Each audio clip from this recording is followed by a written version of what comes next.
This is the Personal Foul Podcast. Got a special guest, Eric LeGrand, coming on the show, former Rutgers alumni.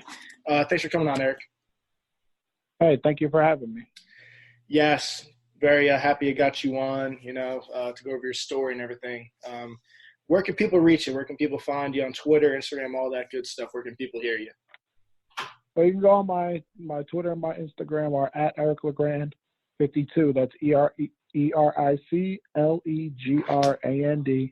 52. And my Facebook is just regular Eric LeGrand. And I'm all over there, always posting content and things that I'm working on and being a part of the community. Yes, you are. You do step out in the community. It's a very good thing to see you out in the community making an impact. So I appreciate you for doing that. Thank you very much. Absolutely. So let's get right into it here. After your accident, you've bounced back very well. A lot of people, may not do it that way. They might just feel bad for themselves and, not really bounce back or have a great story like you have. So, after everything happened, what was it like going through your head and what, made you into the man you are today? Because it's a really impressive story.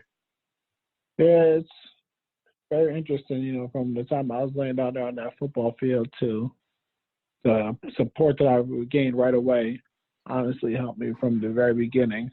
When I woke up on Wednesday after an injury that happened to me on the Saturday, I don't remember much from because of the surgery and the anesthesia and just all the other medications that they had me on. Everything was blurry in my memory until Wednesday.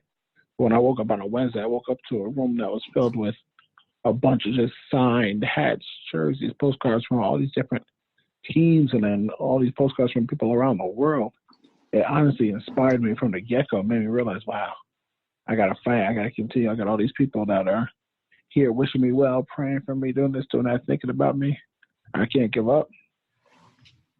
Yeah, it is pretty crazy to see that and all the support you did get. What, changed the mindset and got you going into what you are today, going out in the community and the broadcasting, which is really interesting to see. Yeah, my mindset definitely changed. Well, actually not changed, it got stronger. Because I always was, I had a mindset if I wanted to do something, I was going to accomplish it. Whether if it was back in Pop Warner football when I was on the Pee Wee and midget football teams, and I would have to lose weight in order to play. I had to lose 20 pounds in 3 weeks and make sure I went on a slim fast diet at the time to make that happen. So, when I get to college, it's one of the toughest times as you're going through, just trying to find your way and be able to contribute to the team and all the different things that Coach Shiano used to put us through, the mental toughness that he built in us. So now after my injury, it changed my mindset was, you know what? I have to get better. I have to fight. I have to continue. I'm 20 years old. Life goes on. Hopefully I'll have many more blessed years, God willing, and I need to just fight until I get to that moment. And along the way, I met a lot of other people, which inspired me to want to help them because they didn't have the same support system that I have and the same stories. So I want to use my platform to be able to share theirs. And yes, you do that very well using your platform, and it's a really good thing to see. I know I've seen you on the Big Ten shows at Rutgers games and everything like that. It's it's really neat to see that you're out in the public like that. Yeah, it is. It's fun to be able to go out, be a part of the community at Rutgers family. They still keep me around. I have my foundation events there where I have my 5K walk, run, roll every single year. This year coming up next year I should say, June of 2020 will be year 10 that we've had this event that's grown to over a $100,000 event where we raise money for my foundation, Team LeGrand, the Christopher and Dana Reed Foundation, and it's just taken off. And I have now a flag football tournament that is also held there, which has been amazing for me, and being able to put that on with my workers community behind me, just my whole community that supports me or somebody they may know with a spinal cord injury. It's been pretty cool to see. Yeah, I'm actually glad you touched on your foundations and everything that you do with your foundation, because it's not just about the comeback. It's everything you've done since that with the foundations and everything. It's actually really, inspiring for other people. Yeah, my foundation was started back in September of 2013. Remember just sitting around coming up through that year and realizing how so many people were coming up to me over the past 2 years. I've been hurt, going on 3, asking me, how can we help you? How can we do this? How can we do that? What's going on out there? And maybe want to dive more into like the research and what is being done for spinal cord injuries.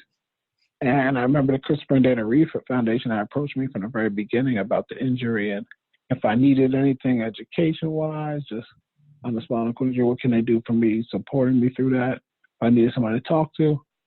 And from there in 2015, I realized it was time for me to partner up with them because they had the perfect infrastructure into research and cutting-edge research, and I want to be a part of that and make a difference. And in 2017, I'm proud to say Team LeGrand raised over $1 million for spinal cord injury research in December of 2017, and now we're eyeing on $2 million. That's our goal. Wow, that's really impressive. Yeah, it's been a blessing to see the community to support and everyone rally around this cause. It's been very nice, and I can't thank them enough. That's what I've noticed with the Rutgers community. They were very tight, and they always support their former players. And I've always noticed that just being around Rutgers and going to games and stuff and seeing how tight the Rutgers community is. It's so tight. We have a thing called Our Family. And if you went to Rutgers, then you're a part of Our Family. But it's funny because you can see guys that haven't seen each other in months or even years at a time.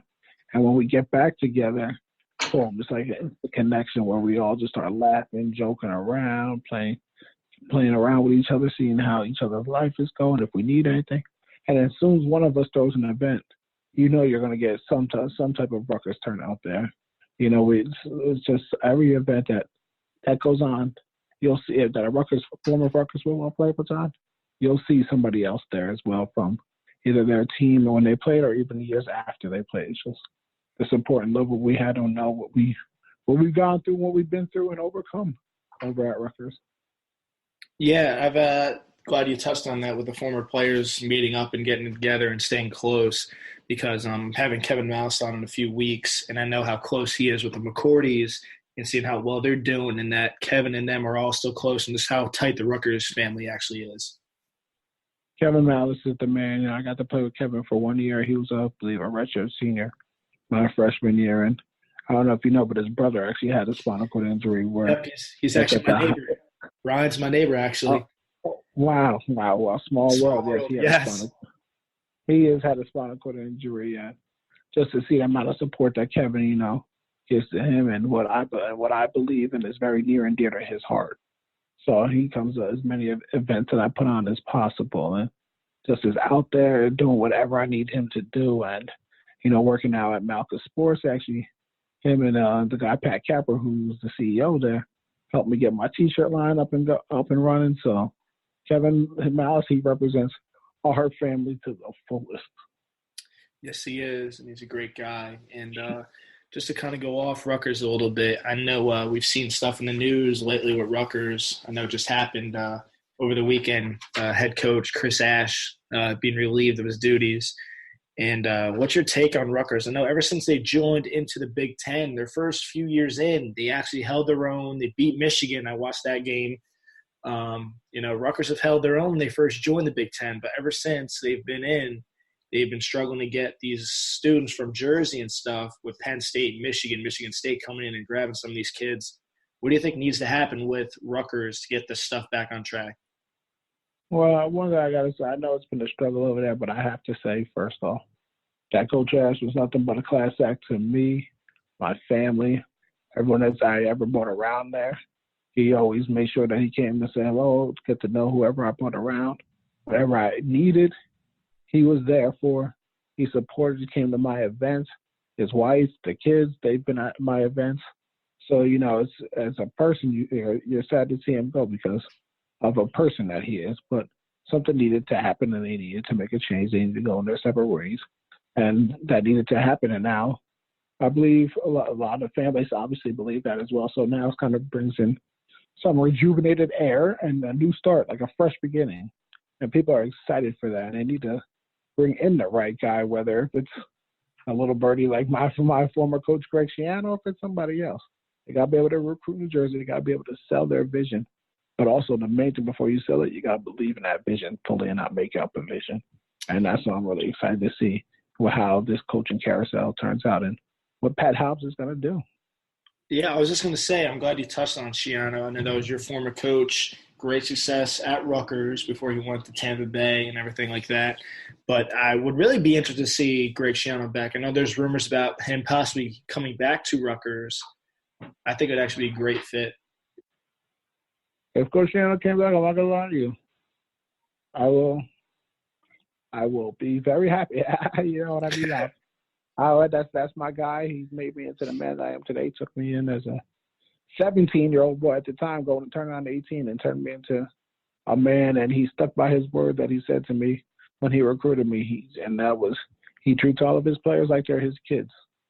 And when the good times are there, it's great to celebrate. When the bad times are there, he'll never turn his back on you. And when I got hurt, it showed out the most that he was a true man to his words, and he always talked about us being true to our word, and you stick to your word. And that's what he did for me, and he was always there for my family. And it's always nice to be able to catch up with him. And he has some fire under him now, so if he comes, I can't wait to see what he does with some of the actual talent on his team, because he brings that fiery, gritty attitude. So we shall see, I guess, if he's got to go.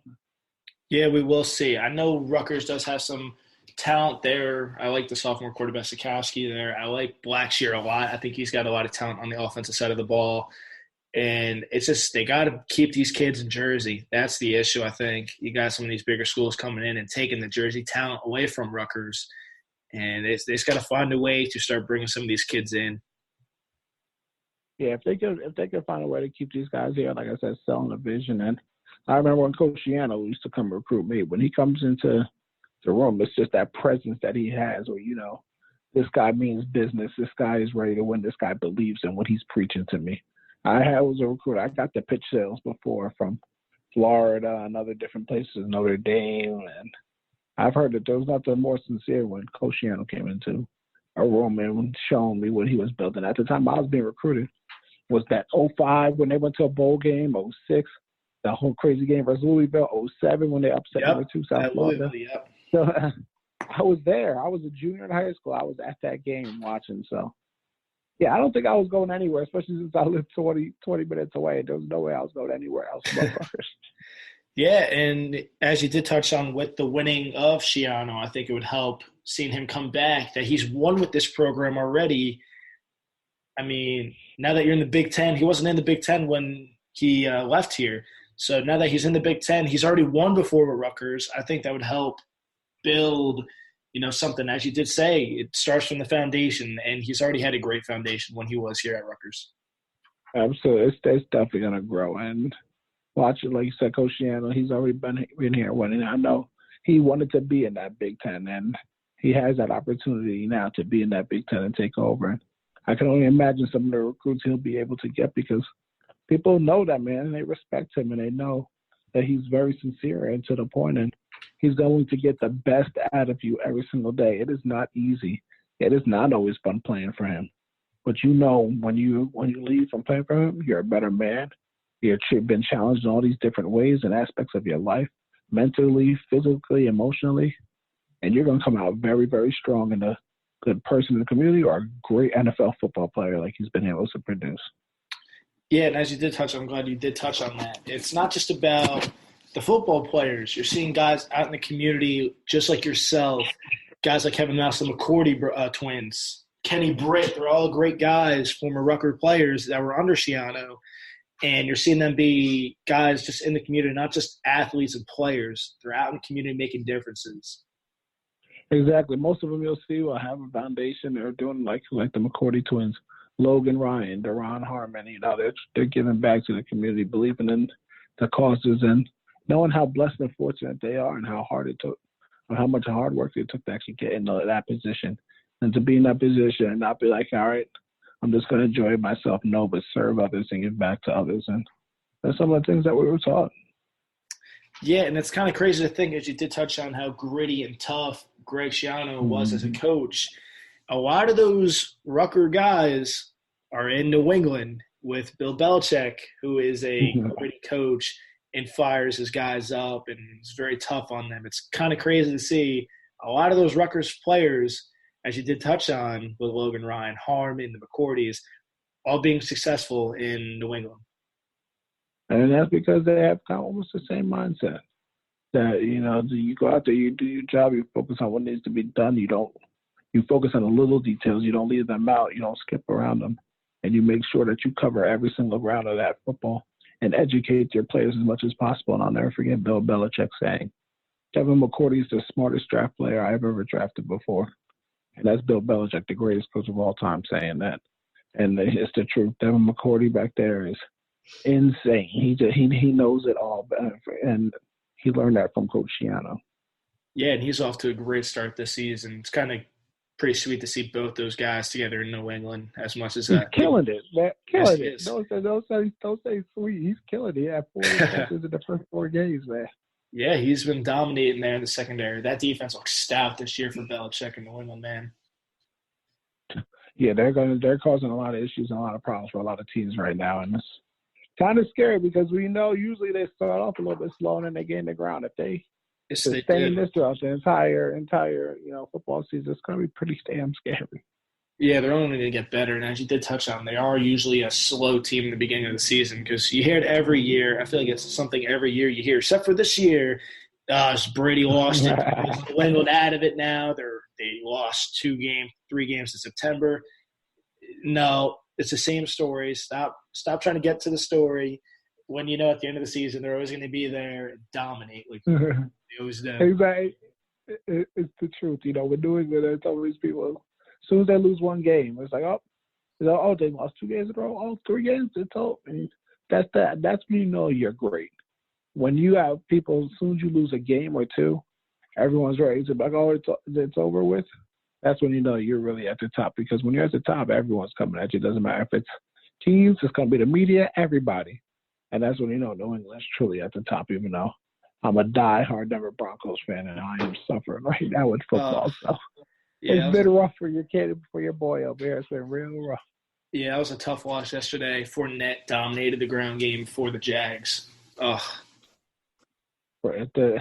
Another last-second field goal to break off after we drive down the field again with Joe Flacco. Drove down the field 2 times for us this year, and once against that Chicago Bears defense to take the lead, and we cannot stop the people with less than a minute and 30 seconds left both games. We can't make a stop to win the game. Yeah, it was also awful officiating in that Chicago Bears game with the personal foul on Trubisky. That was awful call.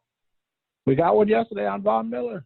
Another one yesterday that Joe started right on that play. They got 15 yards. After that, they get a 32-yard pass and brings them right to field goal range. Well, I also read today Bradley Chubb tore his ACL, so that hurts defensively losing him for the season. It hurts, but I'm already packing it in. We're 0-4. The season's over. Let them rest up and get healthy for next year because this one right now, I can't tell. I've been a fan since I was 8 years old, so I've been through tough times. But when Peyton Manning came in, I'm still harped on all those games for those 4 years that he put up for us. I'm still all juiced up on us, but now about to miss the playoffs for 4 seasons in a row, and that does not happen in Denver. So not under Elway. A lot of seats are going to get a little bit warm over there. Let's just say that. Without a doubt, and I don't even know if it's really Flacco's fault. Flacco's actually played pretty well to start the season off. Yeah, exactly. And the people that like to laugh, Flacco this, Flacco that. The guy is playing well. He's managing the game. He's throwing touchdowns. He could have 2 game-winning drives already if the defense, which is supposed to be our strong point with our coach, actually held up. We would be fine. He hit that. He's done it twice already this year. Twice. He's actually played very well, in my opinion. Yeah, he has. And as you did touch on, the defense isn't holding up their side of the bargain.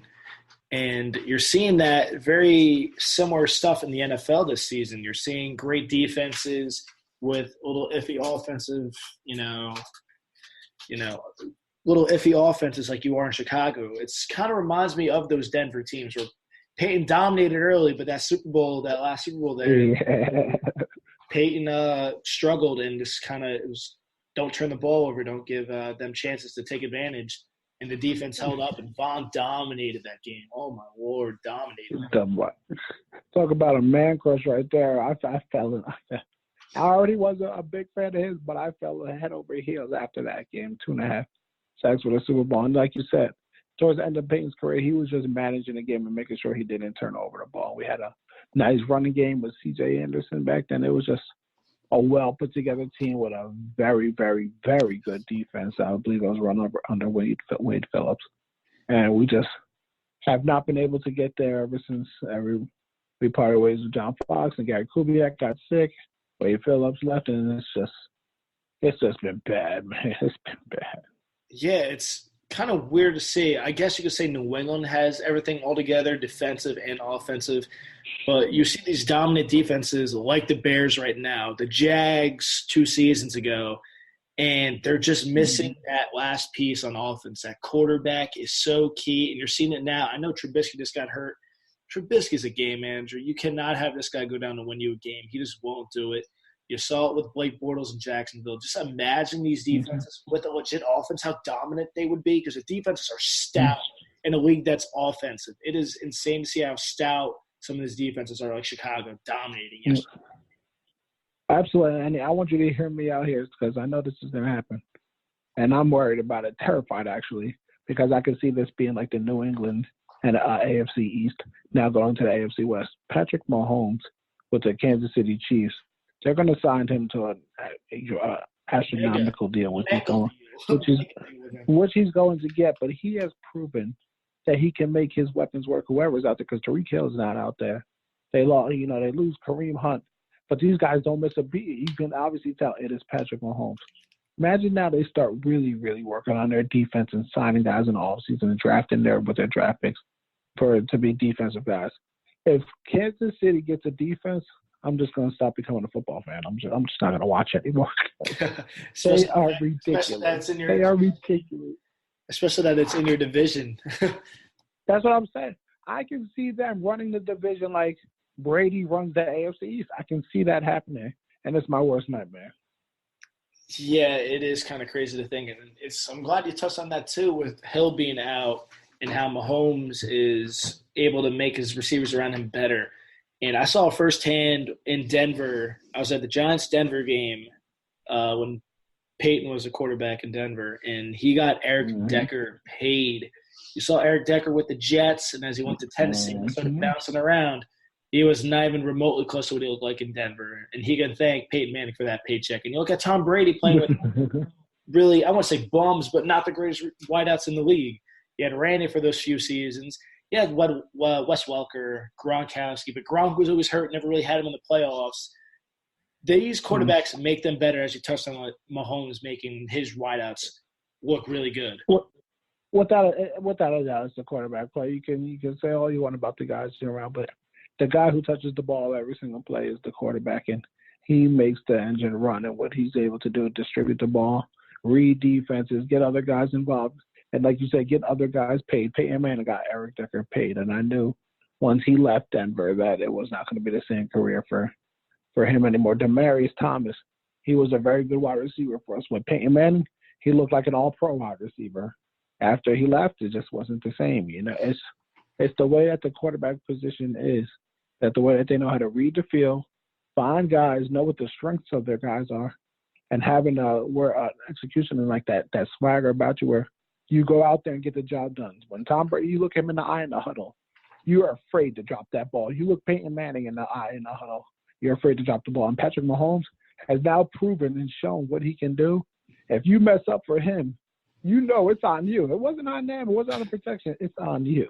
So, yes, the quarterback makes everything go. Yeah, and you can't forget about the big guys up front either. The O-line getting. Of course, those guys protect them, yes, but the quarterback makes that. Without a doubt. Those are the guys that get the wideouts paid. Hey, they make them look really, really good when sometimes they may not be as good as they may look if they didn't have that quarterback.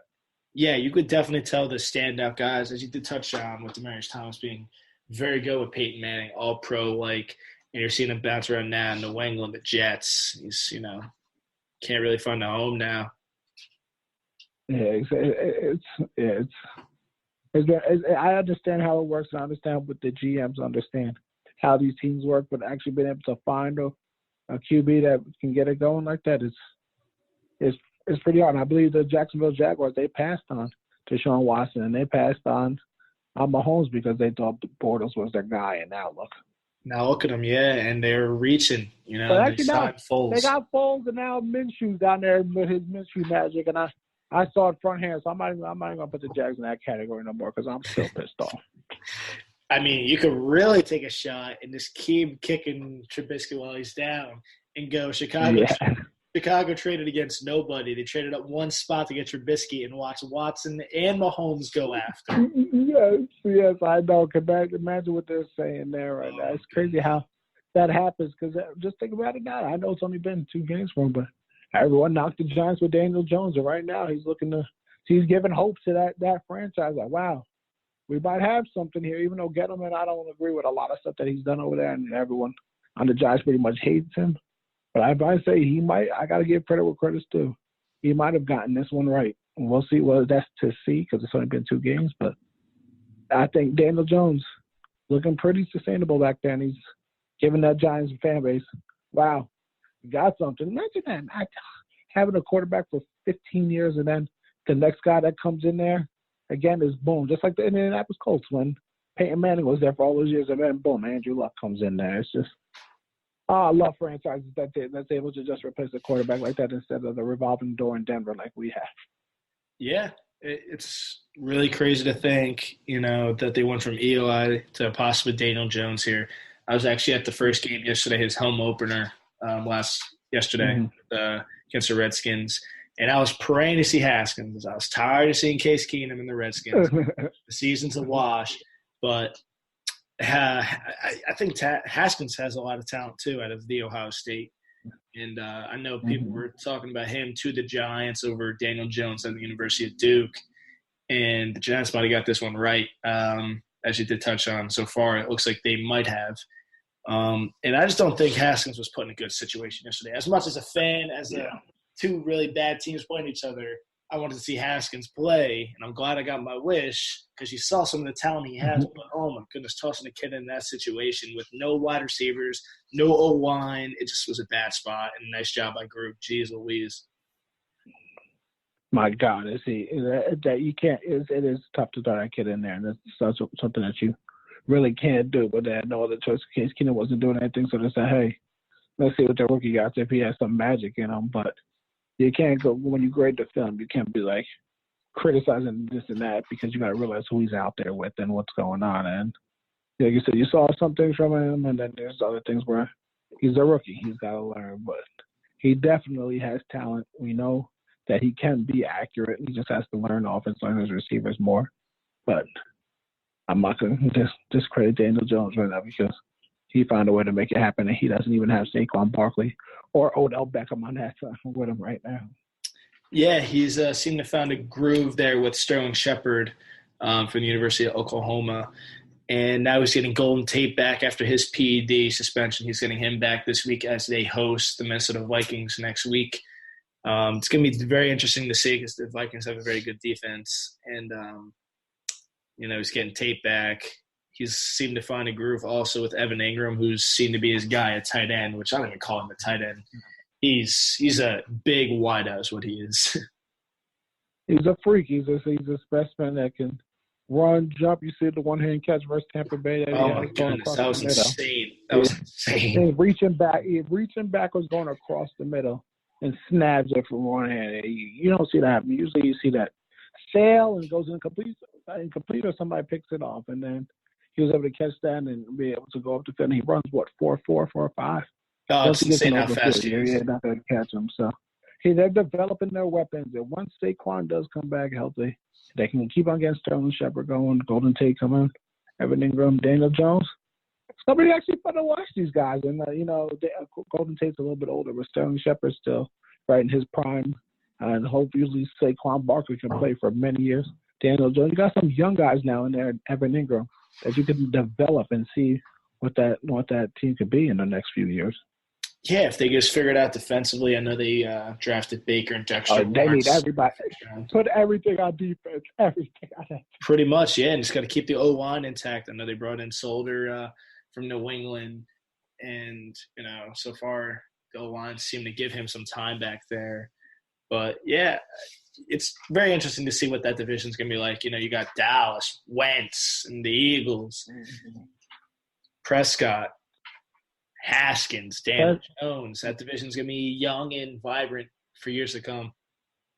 As young and vibrant as it's going to be, and I'm excited to see how these guys about. Carson Wentz has to stay healthy. Daniel Jones has to develop more. Dak is about to get paid. He's going to get paid. And it's the way the quarterback market works, and he's going out there and showing he's a good quarterback. I know he had a bad game versus Saints and whatnot, but he's going to get paid. And then you got Dwayne Haskins, who we're yet to see. He has talent. We can see that, but I'm going to leave that as a we shall see because that Redskins organization is a little bit rough. Yeah, I'm going to wrap up this podcast. I know you just touched on it with Dak getting paid. I know there's rumors around about separating the quarterback's cap money from the actual hard cap in the NFL. What's your take on that? And I just find it very interesting because you're seeing all the boatloads amount of money that are given to these guys like Kirk Cousins, Matt Ryan, Wentz, all these guys getting paid. Now Dak is next, and he's going to get a lot of money. Mm-hmm. And that's very interesting that you bring that up because if you do separate it like that, it can benefit a lot to help develop your team because everyone knows now, everyone's saying when you pay one person or you got to pay two people, then everybody else suffers and you don't have enough room to develop an actual team. And you're hoping that you draft young guys enough that can live up to that level of being able to play hard-nosed defense and things like that.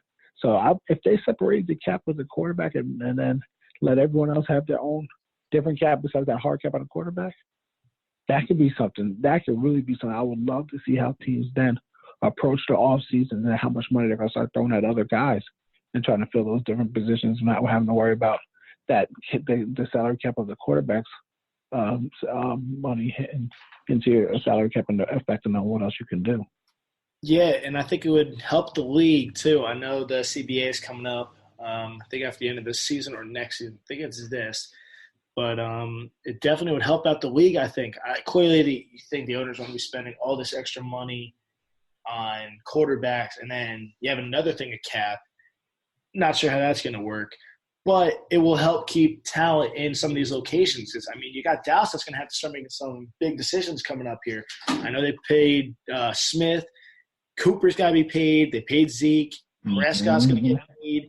Byron Jones on the other side's got to get paid. So one of those guys is going to have to get left out. And right now, seemingly it's going to be Jones, even though he's such a very big threat in the secondary for Dallas. Yeah, you can't pay everyone, even though Jerry seems to find a way to pay everybody. He always says there's going to be that one guy that gets left out. So we'll see if it's going to be Cooper. We'll see if it's going to be Byron Jones. Dak is going to get paid. So it should be interesting to see how that Jones family works down there in Dallas. Yes, without a doubt. But, again, Eric, I really appreciate you coming on. It was definitely a blast. So I appreciate it. Hey, thanks for having me. So where can people reach you? Give your social media a shout out again so people can find you, follow you. Yeah, follow me on at EricLeGrand52.com on my Instagram and Twitter and just Eric LeGrand on my Facebook and join part of a movement. I just started my own clothing line. And for the month of October, I had these white role model shirts that came out. It's spelled ROLL, and the O is a handicap sign. The white ones and part of the proceeds are going to Team LeGrand of the Christopher Dana Reed Foundation. And it's to find the cure for paralysis. So join the movement, be a part of it, and make a difference in this world. Yes, make a difference in the world just like Eric LeGrand is, and definitely appreciate you coming on. Give the Personal Foul Podcast a follow on Twitter, on Spotify, and Apple Podcast at @foul_podcast. And you can listen to the podcast on Spotify and Apple Podcasts as it touched on at Personal Foul Podcast with the P in caps, the F in caps, and the podcast in caps. So appreciate everybody for listening, and thank you, Eric. Thank you.